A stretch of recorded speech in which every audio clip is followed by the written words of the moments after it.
नाम जाप करते हो तो पहले ये 5 नियम जान लो वरना पछताओगे। एक साधु संत ने बताया नाम जाप का गहरा रहस्य। दोस्तों, आज मैं आपसे एक बहुत ही गहरी बात करने जा रहा हूं। यह बात है नाम जाप की। बहुत से लोग माला लेकर बैठ जाते हैं, राम राम राम बोलते रहते हैं, हरि ओम करते रहते हैं, लेकिन कुछ भी नहीं होता। मन वैसा का वैसा ही रहता है, दुख वैसे के वैसे ही रहते हैं, तकलीफें वैसी की वैसी ही रहती हैं। फिर लोग कहते हैं कि भगवान का नाम लेने से कुछ नहीं होता, लेकिन सच यह है कि नाम जाप करने का एक तरीका होता है, एक विधि होती है। परमहंस योगानंद जी ने बहुत साफ शब्दों में 5 नियम बताए हैं। अगर आप इन 5 नियमों को नहीं जानते और नाम जाप कर रहे हैं तो आप अपना समय बर्बाद कर रहे हैं। आप पछताओगे, इसीलिए पहले इन 5 नियमों को अच्छे से समझ लीजिए, फिर नाम जाप शुरू कीजिए, तब आपको असली फायदा मिलेगा। लेकिन रुकिए दोस्तों, आपके लिए इतनी मेहनत की है इस वीडियो को बनाने में, तो बदले में आप भी इस मेहनत का फल यानी वीडियो को लाइक कर दीजिए। दोस्तों, वीडियो को लाइक करके चैनल को सब्सक्राइब जरूर कीजिए और साथ ही कमेंट में थैंक्स यूनिवर्स जरूर लिखना, ताकि ब्रह्मांड आपकी इच्छा को सुने और उसे जल्दी पूरा कर दें। चलिए वीडियो में आगे बढ़ते हैं। पहला नियम है ध्यान के साथ जाप करो। देखिए भाई, बहुत से लोग माला घुमाते रहते हैं और मुंह से राम राम बोलते रहते हैं, लेकिन उनका मन कहीं और होता है। कोई सोच रहा है कि दुकान पर क्या काम बाकी रह गया, कोई सोच रहा है कि बेटे की पढ़ाई कैसे होगी, कोई सोच रहा है कि पड़ोसी ने क्या कह दिया, कोई सोच रहा है कि खाने में क्या बनाना है। यह नाम जाप नहीं है भाई, यह तो सिर्फ तोते की तरह रटना हुआ। तोता भी राम राम बोलता है, लेकिन क्या उसको कुछ मिलता है? नहीं मिलता, क्योंकि उसका मन उसमें नहीं होता। वैसे ही अगर आपका मन नाम में नहीं है तो कुछ नहीं होगा। परमहंस योगानंद जी कहते हैं कि जब आप नाम जाप करें तो पूरा ध्यान उसी नाम पर लगाइए। जैसे छोटा बच्चा अपनी मां को पुकारता है तो पूरे मन से पुकारता है, वैसे ही आप भी पूरे मन से पूरे ध्यान से भगवान का नाम लीजिए। आपकी हर सांस में वह नाम होना चाहिए, आपके दिल की हर धड़कन में वह नाम होना चाहिए। जब आप राम बोले तो आपको राम ही दिखना चाहिए, जब आप कृष्ण बोले तो आपको कृष्ण ही दिखना चाहिए। बस मुंह से बोलने से कुछ नहीं होगा, आपका पूरा अस्तित्व उस नाम में डूबना चाहिए। यही असली नाम जाप है। दूसरा नियम है प्रेम के साथ जाप करो। देखिए भाई, बहुत से लोग नाम जाप को एक काम समझते हैं, एक बोझ समझते हैं। सोचते हैं कि चलो 1 घंटा माला फेर लेते हैं, काम हो जाएगा। जैसे स्कूल में बच्चे होमवर्क करते हैं ना वैसे।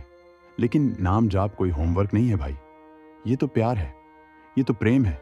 जैसे प्रेमी अपनी प्रेमिका का नाम लेता है तो कितने प्यार से लेता है, कितनी मिठास होती है उसकी आवाज में। वैसे ही भगवान का नाम लेना चाहिए। आप भगवान से प्यार करते हो तो उनका नाम भी प्यार से लीजिए। परमहंस योगानंद जी कहते हैं कि अगर आप प्रेम के बिना नाम जाप करोगे तो वह सूखा हुआ है, उसमें रस नहीं है, उसमें जीवन नहीं है। जैसे बिना पानी का फूल मुरझा जाता है, वैसे ही बिना प्रेम का नाम जाप बेकार है। आप सोचिए कि भगवान आपके सबसे करीबी हैं, वे आपके सबसे प्यारे हैं, वे आपकी हर चीज हैं। फिर उनका नाम लेते समय आपके दिल में प्यार का समंदर उमड़ना चाहिए, आपकी आंखों में आंसू आने चाहिए खुशी के, आपके रोंगटे खड़े होने चाहिए। यह सब तभी होगा जब आप प्रेम से नाम लोगे, नहीं तो आप लाखों बार राम राम बोल लो, कुछ नहीं होगा। तीसरा नियम है श्रद्धा के साथ जाप करो। देखिए भाई, श्रद्धा का मतलब है पक्का विश्वास।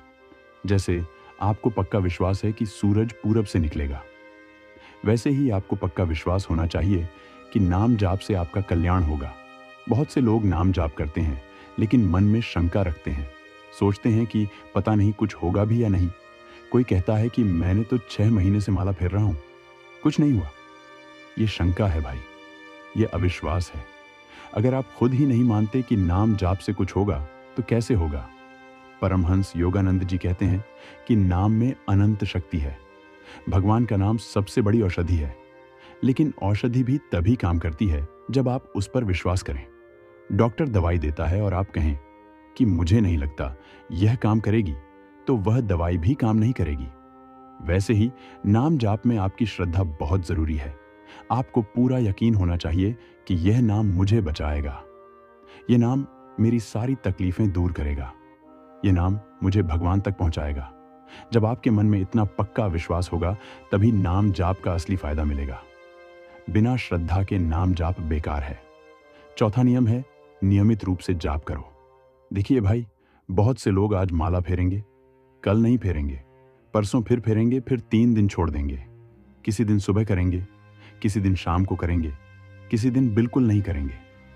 यह तरीका सही नहीं है। परमहंस योगानंद जी कहते हैं कि नाम जाप हर रोज करना चाहिए, एक ही समय पर करना चाहिए। जैसे आप हर रोज खाना खाते हो, हर रोज सोते हो, वैसे ही हर रोज नाम जाप भी करना चाहिए। अगर आप सुबह 4 बजे शुरू करते हो तो हर रोज सुबह 4 बजे ही करो। अगर आप शाम को 6 बजे करते हो तो हर रोज शाम 6 बजे ही करो। नियमितता बहुत जरूरी है, क्योंकि जब आप नियमित रूप से एक ही समय पर नाम जाप करोगे तो आपका मन और शरीर उसी समय तैयार हो जाएगा। आपकी आदत बन जाएगी और आदत बहुत शक्तिशाली होती है। अगर आप कभी करोगे कभी नहीं करोगे तो कुछ नहीं होगा। जैसे किसान हर रोज अपने खेत में पानी देता है तभी फसल उगती है। एक दिन पानी दिया, 10 दिन नहीं दिया तो फसल मर जाएगी। वैसे ही नाम जाप का खेत है, उसमें हर रोज प्रेम और श्रद्धा का पानी देना होगा, तभी भक्ति की फसल उगेगी, नहीं तो कुछ नहीं होगा। 5वां नियम है विनम्रता के साथ जाप करो। देखिए भाई, यह सबसे महत्वपूर्ण नियम है। बहुत से लोग नाम जाप करते हैं और अहंकार से भर जाते हैं। कहते हैं कि मैं रोज 1 घंटा माला फेरता हूं, मैं रोज 10 माला फेरता हूं, मैं तो बहुत बड़ा भक्त हूं, मैंने इतने साल से नाम जाप किया है, मुझसे बड़ा भक्त कोई नहीं। यह अहंकार है भाई, और अहंकार सबसे बड़ा दुश्मन है। परमहंस योगानंद जी कहते हैं कि जब तक आप में अहंकार है तब तक भगवान नहीं मिलेंगे। आप अपने आप को बहुत छोटा समझो, बहुत विनम्र रहो। सोचो कि मैं कुछ नहीं हूं, मैं तो बस एक छोटा सा जीव हूं, मैं तो बस भगवान की शरण में हूं। जैसे छोटा बच्चा अपनी मां के सामने बिल्कुल निर्दोष होता है, वैसे ही आप भी भगवान के सामने बिल्कुल विनम्र रहो। कभी मत सोचो कि मैंने बहुत नाम जाप कर लिया तो मैं कुछ खास हो गया। नहीं भाई, आप जितना भी नाम जाप करो वह तो भगवान की कृपा से ही हो रहा है। आपका कोई बल नहीं है, सब कुछ भगवान का ही है। ये समझ आ जाए तो आपका अहंकार खत्म हो जाएगा, और जब अहंकार खत्म होगा तभी भगवान आपके दिल में प्रवेश करेंगे, नहीं तो दरवाजा बंद रहेगा। अब मैं आपको बताता हूं कि अगर आप इन 5 नियमों के बिना नाम जाप करोगे तो क्या होगा। पहली बात तो यह है कि आपका समय बर्बाद होगा। आप सोचेंगे कि मैं तो रोज माला फेर रहा हूं, लेकिन कुछ नहीं हो रहा। फिर आप निराश हो जाओगे, आपका विश्वास उठ जाएगा। आप कहोगे कि यह सब झूठ है, भगवान है ही नहीं, नाम जाप से कुछ नहीं होता। यह बहुत खतरनाक है भाई, क्योंकि जब आपका विश्वास उठ जाएगा तो आप सच्चे रास्ते से भटक जाओगे, फिर आप गलत रास्ते पर चले जाओगे, फिर आपके दुख और बढ़ जाएंगे। इसलिए परमहंस योगानंद जी कहते हैं कि पहले नियम जान लो, फिर नाम जाप करो, वरना पछताओगे। दूसरी बात यह है कि बिना नियम के नाम जाप करने से आपका मन शांत नहीं होगा। देखिए भाई, नाम जाप का असली मकसद क्या है? मन को शांत करना, मन को एकाग्र करना, मन को भगवान में लगाना। लेकिन अगर आप बिना ध्यान के, बिना प्रेम के, बिना श्रद्धा के नाम जाप करोगे तो आपका मन तो भटकता ही रहेगा। आप माला तो फेर रहे हो, लेकिन मन कहीं और है तो क्या फायदा हुआ? कोई फायदा नहीं हुआ। आपका मन पहले जैसा ही अशांत रहेगा, आपके विचार पहले जैसे ही उलझे रहेंगे, आपके दुख पहले जैसे ही रहेंगे। तो फिर नाम जाप करने का क्या मतलब? इसलिए पहले नियम समझ लो, फिर करो। तीसरी बात यह है कि बिना नियम के नाम जाप करने से आप में कोई बदलाव नहीं आएगा। देखिए भाई, नाम जाप का असली मकसद है आपको बदलना, आपके स्वभाव को बदलना, आपके विचारों को बदलना, आपको एक अच्छा इंसान बनाना। लेकिन अगर आप सिर्फ मुंह से राम राम बोल रहे हो और मन में क्रोध है, ईर्ष्या है, लोभ है, तो क्या फायदा? आप बाहर से तो भक्त दिख रहे हो, लेकिन अंदर से वैसे के वैसे ही हो। यह नकली भक्ति है। असली भक्ति तो तब है जब आप अंदर से बदल जाओ, जब आपका दिल साफ हो जाए, जब आप में दया आ जाए, प्रेम आ जाए, क्षमा आ जाए, तभी असली नाम जाप हुआ। और यह तभी होगा जब आप इन 5 नियमों का पालन करोगे। चौथी बात यह है कि बिना नियम के नाम जाप करने से आपको भगवान की अनुभूति नहीं होगी। देखिए भाई, नाम जाप का आखिरी और सबसे बड़ा मकसद है भगवान को पाना, भगवान को अनुभव करना, उनसे मिलना। लेकिन यह तभी होगा जब आप सच्चे मन से, प्रेम से, श्रद्धा से, विनम्रता से नाम जाप करोगे। अगर आप बस औपचारिकता के लिए माला फेर रहे हो तो भगवान नहीं मिलेंगे। भगवान तो उनको मिलते हैं जो सच्चे दिल से उन्हें पुकारते हैं, जो अपना सब कुछ उनको समर्पित कर देते हैं, जो बिल्कुल निर्मल हो जाते हैं, तभी भगवान आते हैं, नहीं तो नहीं आते। अब मैं आपको बताता हूं कि इन 5 नियमों का पालन कैसे करें। पहला नियम था ध्यान के साथ जाप करो। इसके लिए आप एक शांत जगह चुनिए, जहां कोई शोर ना हो, जहां कोई आपको परेशान ना करे। फिर आराम से बैठ जाइए, आंखें बंद कर लीजिए, कुछ गहरी सांसें लीजिए, अपने मन को शांत कीजिए। फिर धीरे धीरे नाम जाप शुरू कीजिए। जब आप राम बोले तो सिर्फ राम पर ध्यान दीजिए। राम की मूर्ति को मन में देखिए, राम के गुणों को याद कीजिए। बस राम ही राम होना चाहिए, कुछ और नहीं। शुरू में मन भटकेगा, कोई बात नहीं, धीरे धीरे वापस लाइए। रोज प्रैक्टिस कीजिए, एक दिन मन एकदम स्थिर हो जाएगा, तब असली ध्यान लगेगा। लेकिन रुकिए दोस्तों, आपके लिए इतनी मेहनत की है इस वीडियो को बनाने में, तो बदले में आप भी इस मेहनत का फल यानी वीडियो को लाइक कर दीजिए। दोस्तों, वीडियो को लाइक करके चैनल को सब्सक्राइब जरूर कीजिए और साथ ही कमेंट में थैंक्स यूनिवर्स जरूर लिखना, ताकि ब्रह्मांड आपकी इच्छा को सुने और उसे जल्दी पूरा कर दे। चलिए वीडियो में आगे बढ़ते हैं। दूसरा नियम था प्रेम के साथ जाप करो। इसके लिए आप भगवान के साथ अपना रिश्ता बनाइए। सोचिए कि वे आपके सबसे प्यारे दोस्त हैं, या आपके माता पिता हैं, या आपके प्रेमी हैं। जो रिश्ता आपको अच्छा लगे वह बना लीजिए। फिर उनसे बातें कीजिए, उनसे अपने दिल की बात कहिए, उन्हें अपनी तकलीफें बताइए, उनसे मदद मांगिए। जैसे आप अपने सबसे करीबी इंसान से बात करते हो वैसे ही करिए। धीरे धीरे आपको उनका प्यार महसूस होने लगेगा, आपके दिल में उनके लिए प्यार उमड़ने लगेगा। तब आप प्रेम से नाम जाप कर पाओगे। तीसरा नियम था श्रद्धा के साथ जाप करो। इसके लिए आप संतों की कहानियां पढ़िए, उन्होंने कैसे नाम जाप से भगवान को पाया ये जानिए। मीरा, तुलसीदास, सूरदास, कबीर, रामकृष्ण परमहंस, इन सब की कहानियां पढ़िए। तब आपको पता चलेगा कि नाम जाप में कितनी शक्ति है। आपकी श्रद्धा बढ़ेगी, फिर आप भी पक्के विश्वास के साथ नाम जाप करोगे। चौथा नियम था नियमित रूप से जाप करो। इसके लिए आप एक समय तय कर लीजिए। सुबह का समय सबसे अच्छा होता है, क्योंकि सुबह का वातावरण शांत होता है, मन भी शांत होता है। लेकिन अगर आप सुबह नहीं उठ सकते तो शाम को भी कर सकते हो। बस जो भी समय तय करो उसी समय पर रोज करो, कभी मत छोड़ो। चाहे कुछ भी हो जाए, बीमार हो तो भी करो, व्यस्त हो तो भी करो, थके हो तो भी करो। यही नियमितता है। पांचवा नियम था विनम्रता के साथ जाप करो। इसके लिए आप हमेशा याद रखिए कि आप कुछ नहीं हो, भगवान ही सब कुछ है। आप तो बस उनके एक छोटे से दास हो, उनके सेवक हो। आपकी कोई योग्यता नहीं है। जो भी अच्छा है वह भगवान की कृपा से है। यह भाव हमेशा मन में रखिए, तब अहंकार नहीं आएगा। अब मैं आपको बताता हूं कि इन 5 नियमों का पालन करने से क्या होगा। पहली बात तो यह होगी कि आपका मन बिल्कुल शांत हो जाएगा। आपको भीतर से एक अजीब सी शांति मिलेगी, जो शांति दुनिया की कोई चीज नहीं दे सकती। आपके सारे विचार थम जाएंगे, आपकी सारी चिंताएं दूर हो जाएंगी। आप बिल्कुल हल्के हो जाओगे, जैसे बोझ उतर गया हो। यह बहुत बड़ी बात है भाई, क्योंकि आज की दुनिया में सबसे बड़ी समस्या है मन की अशांति। हर कोई परेशान है, हर कोई तनाव में है। लेकिन सच्चा नाम जाप करोगे तो यह सब दूर हो जाएगा। दूसरी बात यह होगी कि आप में बहुत बड़ा बदलाव आएगा। आप एक अच्छे इंसान बन जाओगे। आपका क्रोध कम हो जाएगा, आपकी ईर्ष्या खत्म हो जाएगी, आपका लोभ मिट जाएगा, आप में दया आ जाएगी, आप में प्रेम आ जाएगा। आप सबसे अच्छे से पेश आने लगोगे। लोग आपको देखकर कहेंगे कि यह कितना बदल गया है, पहले कैसा था अब कैसा हो गया। यह सब नाम जाप का कमाल होगा। तीसरी बात यह होगी कि आपके जीवन में एक नई ऊर्जा आ जाएगी। आप हमेशा खुश रहोगे, हमेशा प्रसन्न रहोगे, छोटी छोटी बातों से दुखी नहीं होंगे। आपको हर चीज में भगवान की कृपा दिखेगी। आप कृतज्ञ रहोगे, शुक्रगुजार रहोगे। और जो इंसान हमेशा खुश रहता है, कृतज्ञ रहता है, वह सबसे अमीर इंसान है। उसके पास सब कुछ है। चौथी बात यह होगी कि आपको भगवान की अनुभूति होने लगेगी। शुरू में थोड़ी थोड़ी, फिर धीरे धीरे ज्यादा।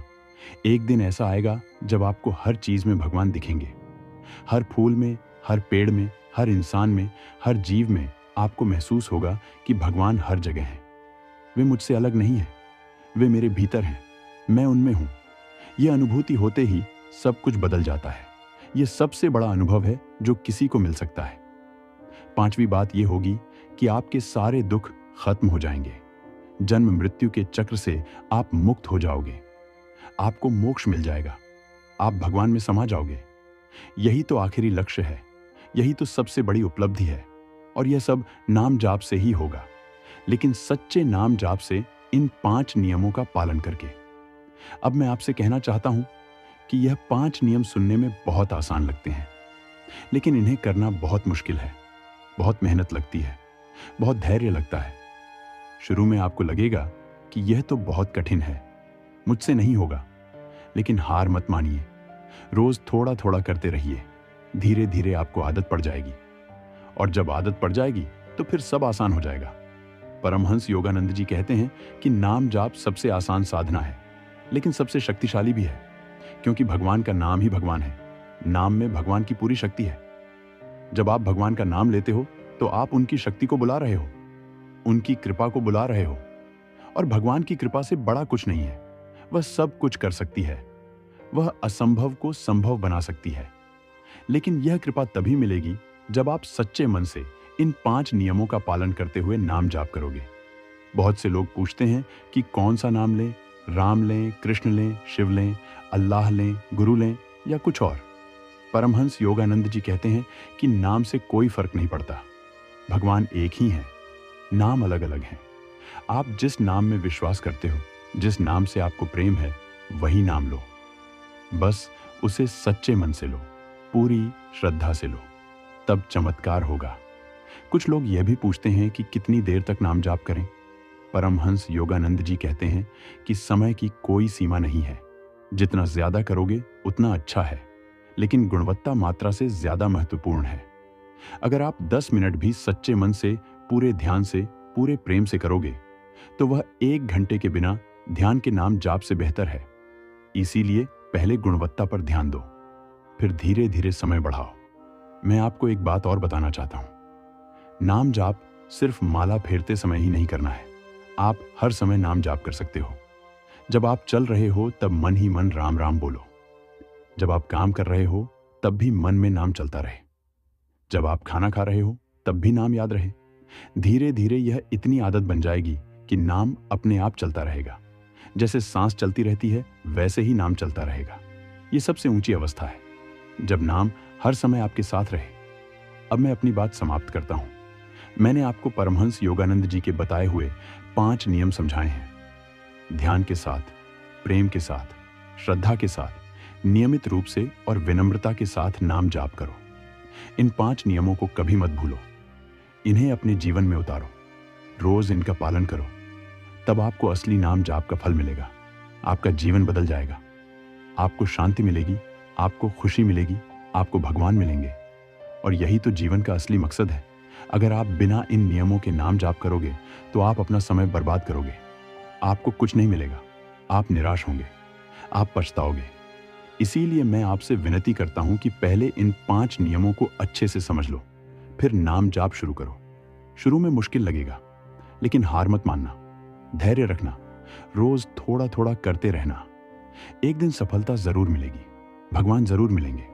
और जब भगवान मिल जाएंगे तो सब कुछ मिल जाएगा, क्योंकि भगवान में ही सब कुछ है, वे ही सब कुछ हैं।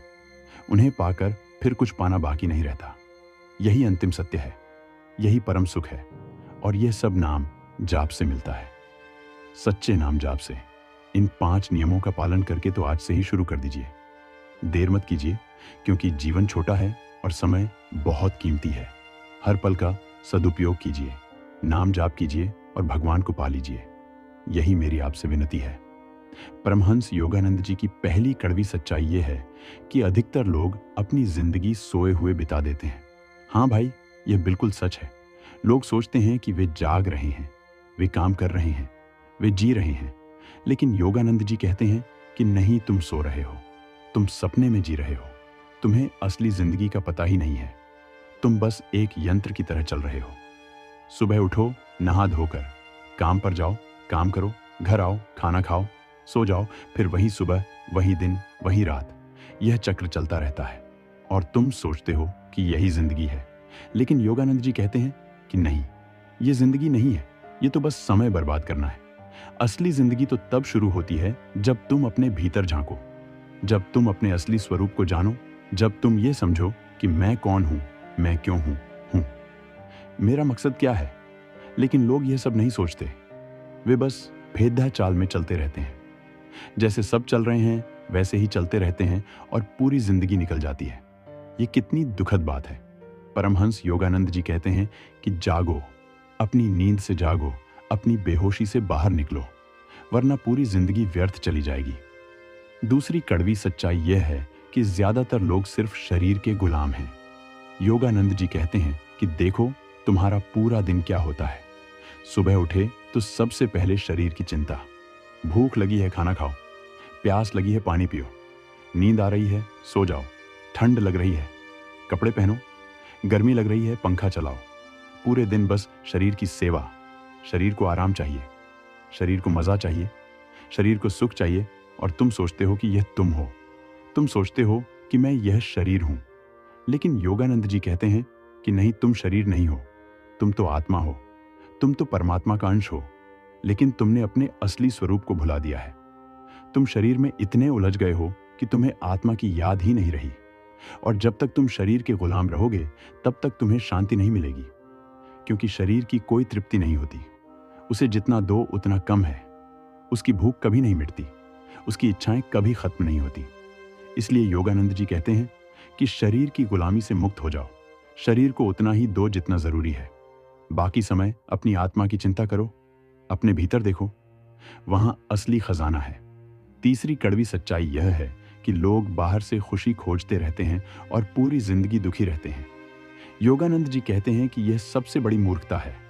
लोग सोचते हैं कि अगर मेरे पास पैसा होगा तो मैं खुश रहूंगा, अगर मेरे पास बड़ा घर होगा तो मैं खुश रहूंगा, अगर मेरी अच्छी नौकरी होगी तो मैं खुश रहूंगा, अगर मेरी शादी हो जाएगी तो मैं खुश रहूंगा, अगर मेरे बच्चे होंगे तो मैं खुश रहूंगा।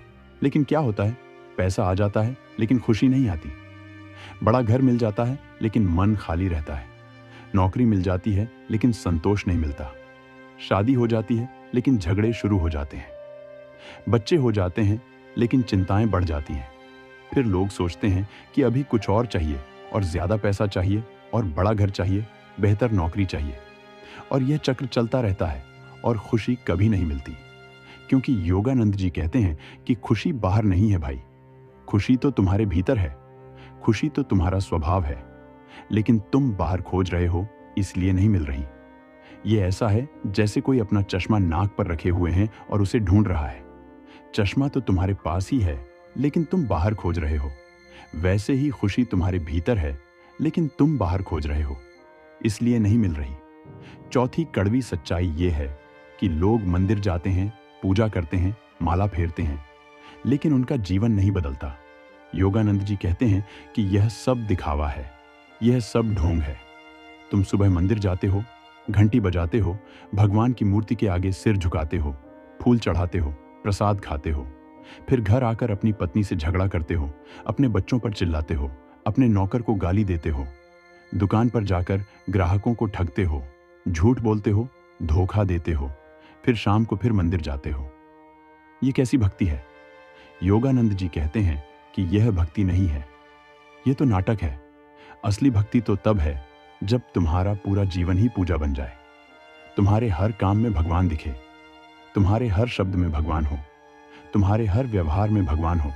तुम सबसे प्यार से बात करो, सबकी मदद करो, किसी को दुख ना दो, किसी के साथ बुराई ना करो, सच बोलो, ईमानदारी से जियो। यही असली पूजा है। लेकिन लोग यह नहीं करते। वे सोचते हैं कि मंदिर जाने से उनके पाप धुल जाएंगे, लेकिन ऐसा नहीं होता।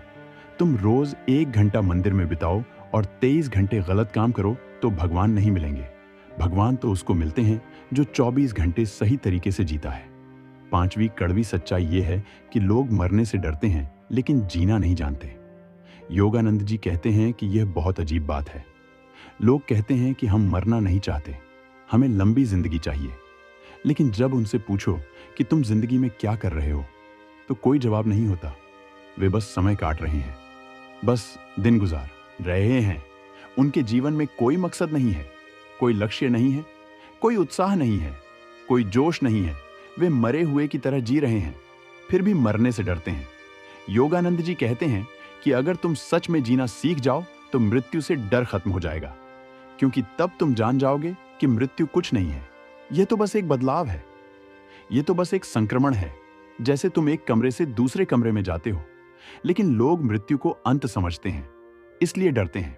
अगर तुम अपनी आत्मा को जान लो तो तुम समझ जाओगे कि आत्मा कभी मरती नहीं, सिर्फ शरीर बदलता है। तब मृत्यु का कोई भय नहीं रहेगा। छठी कड़वी सच्चाई यह है कि लोग अपने दुखों के लिए दूसरों को दोष देते हैं। योगानंद जी कहते हैं कि यह सबसे बड़ा भ्रम है। लोग कहते हैं कि मैं इसलिए दुखी हूं क्योंकि मेरे माता पिता ने मुझे प्यार नहीं दिया। मैं इसलिए दुखी हूं क्योंकि मेरी पत्नी मुझे समझती नहीं। मैं इसलिए दुखी हूं क्योंकि मेरे बॉस मुझसे नफरत करते हैं। मैं इसलिए दुखी हूं क्योंकि मेरी किस्मत खराब है। मैं इसलिए दुखी हूं क्योंकि मेरे बॉस मुझसे नफरत करते हैं। मैं इसीलिए दुखी हूं क्योंकि मेरी किस्मत खराब है।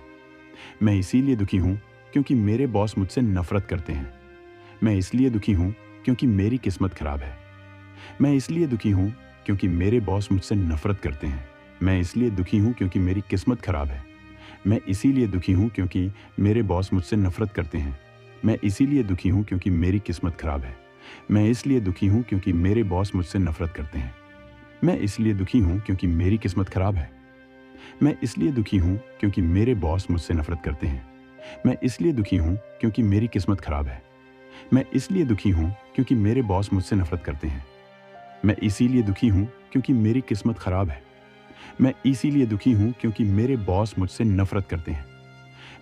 दुखी हूं क्योंकि मेरी किस्मत खराब है। मैं इसीलिए दुखी हूं क्योंकि मेरे बॉस मुझसे नफरत करते हैं। मैं इसीलिए दुखी हूं क्योंकि मेरी किस्मत खराब है। मैं इसीलिए दुखी हूं क्योंकि मेरे बॉस मुझसे नफरत करते हैं। मैं इसलिए दुखी हूं क्योंकि मेरी किस्मत खराब है। मैं इसलिए दुखी हूं क्योंकि मेरे बॉस मुझसे नफरत करते हैं। मैं इसलिए दुखी हूं क्योंकि मेरी किस्मत खराब है। मैं इसलिए दुखी हूं क्योंकि मेरे बॉस मुझसे नफरत करते हैं। मैं इसलिए दुखी हूं क्योंकि मेरी किस्मत खराब है। मैं इसलिए दुखी हूं क्योंकि मेरे बॉस मुझसे नफरत करते हैं। मैं इसलिए दुखी हूं क्योंकि मेरी किस्मत खराब है। मैं इसलिए दुखी हूं क्योंकि मेरे बॉस मुझसे नफरत करते हैं। मैं इसलिए दुखी हूं क्योंकि मेरी किस्मत खराब है। मैं इसलिए दुखी हूं क्योंकि मेरे बॉस मुझसे नफरत करते हैं। मैं इसलिए दुखी हूं क्योंकि मेरी किस्मत खराब है। मैं इसलिए दुखी हूं क्योंकि मेरे बॉस मुझसे नफरत करते हैं। मैं इसलिए दुखी हूं क्योंकि मेरी किस्मत खराब है। मैं इसलिए दुखी हूं क्योंकि मेरे बॉस मुझसे नफरत करते हैं। मैं इसलिए दुखी हूं क्योंकि मेरी किस्मत खराब है। मैं इसलिए दुखी हूं क्योंकि मेरे बॉस मुझसे नफरत करते हैं। मैं इसलिए दुखी हूं क्योंकि मेरी किस्मत खराब है। मैं इसलिए दुखी हूं क्योंकि मेरे बॉस मुझसे नफरत करते हैं। मैं इसलिए दुखी हूं क्योंकि मेरी किस्मत खराब है। मैं इसलिए दुखी हूं क्योंकि मेरे बॉस मुझसे नफरत करते हैं। मैं इसलिए दुखी हूं क्योंकि मेरी किस्मत खराब है। मैं इसलिए दुखी हूं क्योंकि मेरे बॉस मुझसे नफरत करते हैं। मैं इसलिए दुखी हूं क्योंकि मेरी किस्मत खराब है। मैं इसलिए दुखी हूं क्योंकि मेरे बॉस मुझसे नफरत करते हैं। मैं इसलिए दुखी हूं क्योंकि मेरी किस्मत खराब है। मैं इसलिए दुखी हूं क्योंकि भगवान मुझ पर कृपा नहीं करते, हमेशा दूसरों को दोष। लेकिन योगानंद जी कहते हैं कि नहीं भाई, तुम्हारे दुख का कारण तुम खुद हो। तुम्हारे विचार तुम्हें दुखी बना रहे हैं। तुम्हारी अपेक्षाएं तुम्हें दुखी बना रही हैं। तुम्हारा अहंकार तुम्हें दुखी बना रहा है। तुम्हारी इच्छाएं तुम्हें दुखी बना रही हैं। कोई दूसरा तुम्हें दुखी नहीं कर सकता जब तक तुम खुद ना चाहो। अगर तुम अपने मन को बदल लो तो सारे दुख खत्म हो जाएंगे। लेकिन लोग मन को बदलना नहीं चाहते। वे चाहते हैं कि दुनिया बदल जाए। वे चाहते हैं कि दूसरे लोग बदल जाएं। लेकिन ऐसा नहीं होगा। तुम्हें खुद बदलना होगा, तभी तुम्हारी जिंदगी बदलेगी। सातवीं कड़वी सच्चाई यह है कि लोग सोचते हैं कि वे बहुत व्यस्त हैं, लेकिन असल में वे सिर्फ भाग रहे हैं। योगानंद जी कहते हैं कि देखो आज के लोगों को, सब कहते हैं कि हमारे पास समय नहीं है, बहुत व्यस्त हैं, बहुत काम है। लेकिन वे क्या कर रहे हैं? सुबह से शाम तक भाग दौड़ इधर से उधर। लेकिन कहाँ जा रहे हैं, क्यों जा रहे हैं, कुछ पता नहीं, बस भाग रहे हैं। योगानंद जी कहते हैं कि तुम अपने आप से भाग रहे हो। तुम अपने अकेलेपन से भाग रहे हो। तुम अपने खालीपन से भाग रहे हो। तुम अपने दुख से भाग रहे हो। इसलिए तुम खुद को व्यस्त रखते हो, क्योंकि अगर तुम रुक गए तो तुम्हें अपना सच देखना पड़ेगा, और वह सच तुम देखना नहीं चाहते, इसलिए भागते रहते हो। लेकिन यह भागना कभी खत्म नहीं होगा। एक ना एक दिन तुम्हें रुकना ही पड़ेगा, तुम्हें अपने भीतर देखना ही पड़ेगा। तो क्यों ना आज ही रुक जाओ, आज ही अपने भीतर देखो, आज ही अपने सच से मिलो, तभी तुम्हारी असली जिंदगी शुरू होगी। 8वीं कड़वी सच्चाई यह है कि लोग प्रेम की बात करते हैं, लेकिन उन्हें प्रेम का मतलब ही नहीं पता। योगानंद जी कहते हैं कि लोग कहते हैं कि मैं अपनी पत्नी से प्यार करता हूं, मैं अपने बच्चों से प्यार करता हूं, मैं अपने माता पिता से प्यार करता हूं, लेकिन ये प्यार नहीं है, ये तो मोह है, ये तो लगाव है, ये तो स्वार्थ है। तुम अपनी पत्नी से इसीलिए प्यार करते हो क्योंकि वह तुम्हारी सेवा करती है। तुम्हारे बच्चों से इसीलिए प्यार करते हो क्योंकि वे तुम्हारे हैं। तुम्हारे माता पिता से इसीलिए प्यार करते हो क्योंकि उन्होंने तुम्हें पाला। यह सब शर्तों वाला प्यार है। असली प्यार तो बिना शर्त होता है। असली प्यार तो वह है जो सबसे हो, सिर्फ अपनों से नहीं, दुश्मनों से भी, अनजान लोगों से भी, जानवरों से भी, पेड़ पौधों से भी, पूरी सृष्टि से। और यह प्यार बिना किसी अपेक्षा के हो, बिना किसी स्वार्थ के हो, बस प्यार के लिए प्यार, यही असली प्यार है। लेकिन लोगों को यह नहीं पता। वे सोचते हैं कि प्यार मतलब मोह, प्यार मतलब लगाव, प्यार मतलब अपना। लेकिन नहीं, असली प्यार इससे बहुत ऊपर है। 9वीं कड़वी सच्चाई यह है कि लोग सोचते हैं कि वे स्वतंत्र हैं, लेकिन असल में वे हजारों गुलामियों में जकड़े हुए हैं। योगानंद जी कहते हैं कि लोग कहते हैं कि हम आजाद हैं, हम जो चाहे कर सकते हैं। लेकिन क्या यह सच है? नहीं। तुम लोगों की राय के गुलाम हो, तुम समाज के नियमों के गुलाम हो, तुम अपनी आदतों के गुलाम हो, तुम अपनी इच्छाओं के गुलाम हो, तुम अपने क्रोध के गुलाम हो, तुम अपने लोभ के गुलाम हो, तुम अपने डर के गुलाम हो।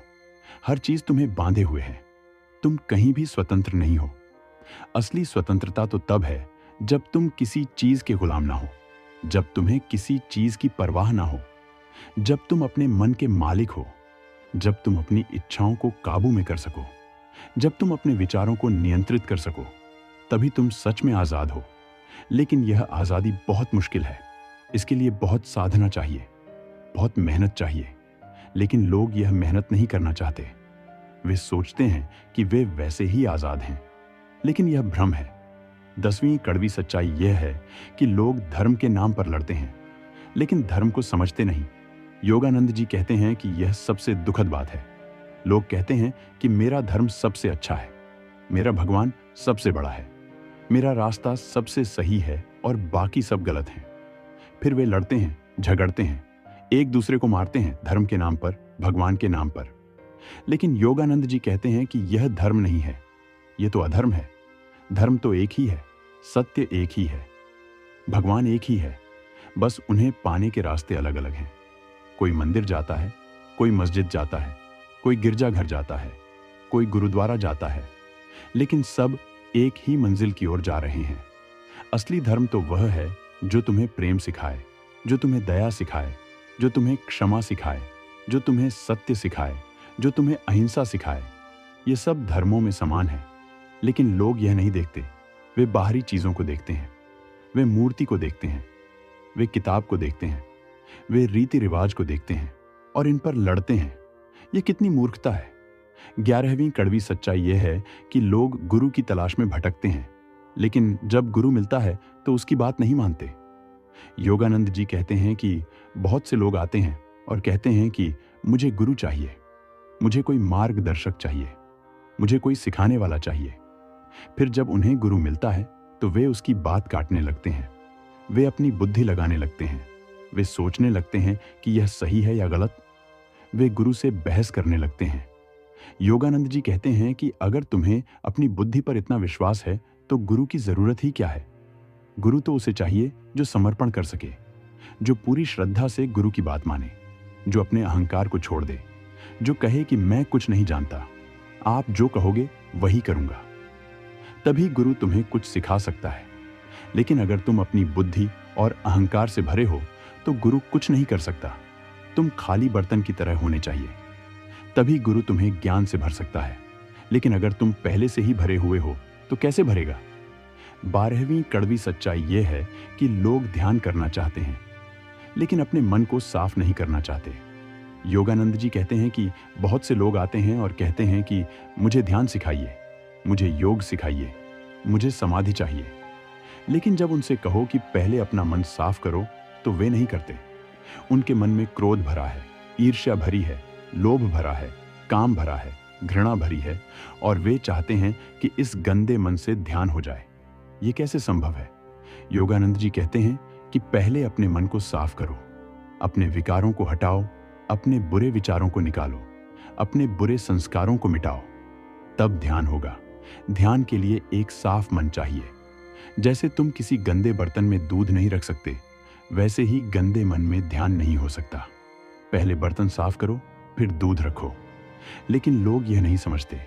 वे सोचते हैं कि ध्यान से उनका मन साफ हो जाएगा, लेकिन ऐसा नहीं होता। पहले मन साफ करना पड़ता है, तभी ध्यान होता है। 13वीं कड़वी सच्चाई यह है कि लोग चमत्कार चाहते हैं लेकिन मेहनत नहीं करना चाहते। योगानंद जी कहते हैं कि बहुत से लोग आते हैं और कहते हैं कि मुझे सिद्धियां चाहिए, मुझे शक्तियां चाहिए, मैं चमत्कार करना चाहता हूं, मैं हवा में उड़ना चाहता हूं, मैं दूसरों के मन की बात जानना चाहता हूं, मैं भविष्य देखना चाहता हूं। लेकिन जब उनसे कहो कि इसके लिए 20 साल साधना करनी पड़ेगी तो वे पीछे हट जाते हैं। वे चाहते हैं कि बिना मेहनत के सब कुछ मिल जाए। योगानंद जी कहते हैं कि यह संभव नहीं है। अध्यात्म में कोई शॉर्टकट नहीं है। तुम्हें कदम दर कदम चलना होगा, तुम्हें रोज साधना करनी होगी, तुम्हें अपने आप को बदलना होगा, तभी कुछ मिलेगा। और वैसे भी चमत्कार और सिद्धियां अध्यात्म का लक्ष्य नहीं है। ये तो रास्ते में मिलने वाली चीजें हैं। असली लक्ष्य तो भगवान को पाना है, मोक्ष पाना है। लेकिन लोग इन छोटी चीजों में उलझ जाते हैं और असली मकसद भूल जाते हैं।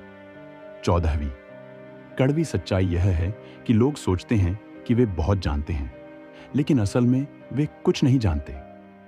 योगानंद जी, देखना सीखो, विचार ही जीवन बनाते हैं। जो सोचता है मैं कमजोर हूं, वह शिव का नाम लेकर भी कमजोर ही रहता है। विचार आए तो उनसे लड़ो मत, बस देखो धीरे धीरे वे शांत होंगे। हर दिन थोड़ी सी साधना करो। साधना का अर्थ घंटों बैठना नहीं है। साधना का अर्थ है नियमितता। रोज एक ही समय कुछ पल सिर्फ शिव के नाम के साथ ना कुछ मांगना, ना कुछ कहना, बस उपस्थित रहना। शिव उपस्थिति से प्रसन्न होते हैं। डर से मत भागो। डर साहस का द्वार होता है। जब डर लगे, भीतर कहो मैं शिव का हूं और एक कदम आगे बढ़ाओ। अपने शरीर को साधन समझो, भोग का माध्यम नहीं। स्वच्छ भोजन, जन पर्याप्त नींद, संयम, यह भी साधना है। कमजोर शरीर ऊंची चेतना नहीं संभाल सकता। असफलता को दुश्मन मत बनाओ। असफलता शिव की सजा नहीं, उनका प्रशिक्षण है। गिरो तो यह मत सोचो कि सब खत्म हो गया। सोचो अब मैं और मजबूत बनूंगा। शिव विनाश से सृजन करते हैं। अपनी पहचान सीमित मत करो। तुम अपने अतीत नहीं हो, तुम अपने डर नहीं हो, तुम चेतना हो। आभार को आदत बनाओ। जो है उसके लिए धन्यवाद, जो नहीं है उसके लिए धैर्य। शिव कृतज्ञ हृदय में वास करते हैं। मृत्यु को याद रखो, डरने के लिए नहीं, जीने के लिए। जो जानता है कि सब अस्थाई है, वह सच्चाई से जीता है। भक्ति को सौदा मत बनाओ। शिव से हिसाब नहीं होता। शिव से सिर्फ संबंध होता है और अंत में अपने भीतर के शिव को पहचानो। शिव